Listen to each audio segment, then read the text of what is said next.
If you're a coach, you know your entire business is built on one thing: trust. But what if that trust, the very foundation of your whole livelihood, could be hijacked by just a single bad email? Well, today we're going to break down exactly how you can protect your reputation, your clients, and of course your income from all those digital threats you might not even see coming. So let me just ask you a question, straight up. Do you really think you're a target for a cyber attack? Most solo professionals, they don't. You might be thinking, oh, I'm way too small, or I don't really have anything valuable to steal. But I'm telling you, that one assumption could be the single biggest risk to your entire business. This right here, this slide gets to the absolute heart of the real threat. It's not about an attacker draining your bank account. No. The danger is way more sinister than that. It's about someone pretending to be you. They use the trust that you've worked so hard to build to steal from your clients, to shatter your reputation, and basically to hijack your business from the inside out. All right, so that tees us up perfectly for our first section. Are you really a target? Let's break down why your business is probably way more valuable to an attacker than you think. Okay, let's look at the anatomy of your business, but from a hacker's perspective. Your main product? It's trust, and they can totally exploit that. You run pretty much everything on email and Zoom, right? Well, those are entry points. Your clients are already used to paying you online, which makes a fake invoice seem completely legit.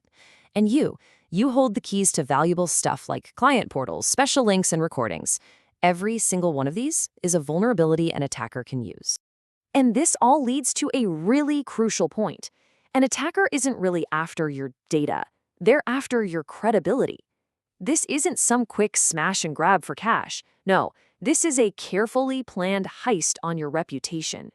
This slide here maps out exactly what an attacker sees as valuable. And it's not some server full of data.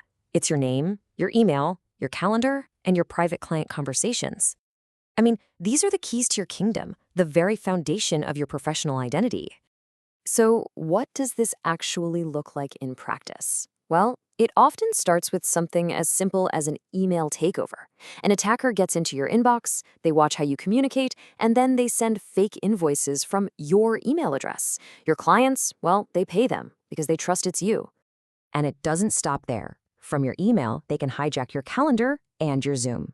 They can cancel meetings, they can send malicious links, and that destroys client confidence almost instantly. And then there's the worst-case scenario. They get access to your payment platforms, think Stripe or PayPal, and they can redirect your entire income stream to their own account, literally overnight.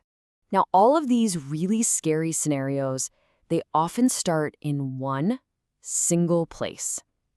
And that brings us to your single biggest risk: your personal email account. I want you to really let this sink in.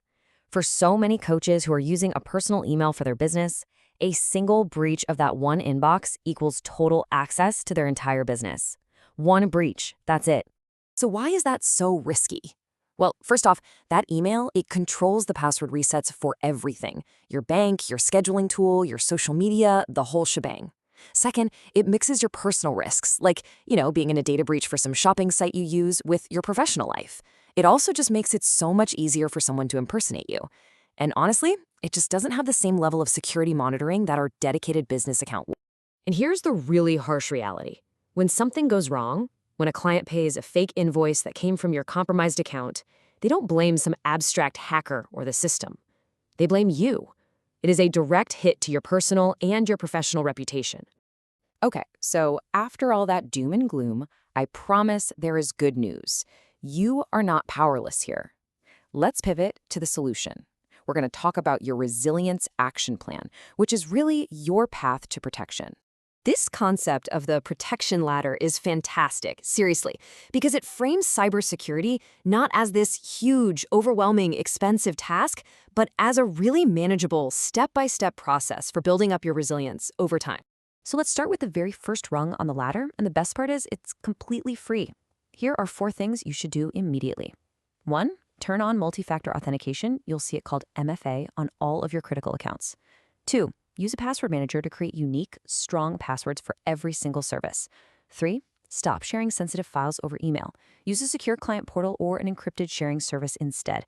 And 4, write a simple 1-page plan for what to do if you get hacked. Who do you call? How do you let your clients know? Now, As you move up that ladder, yeah, you might start spending a little bit of money, but it is so important to reframe this. This is not a technical expense, it's an investment in the very foundation of your business, which is trust. So, why is this reframing so critical? Well, think about it. As a coach, your name is the business. Your brand is your whole livelihood.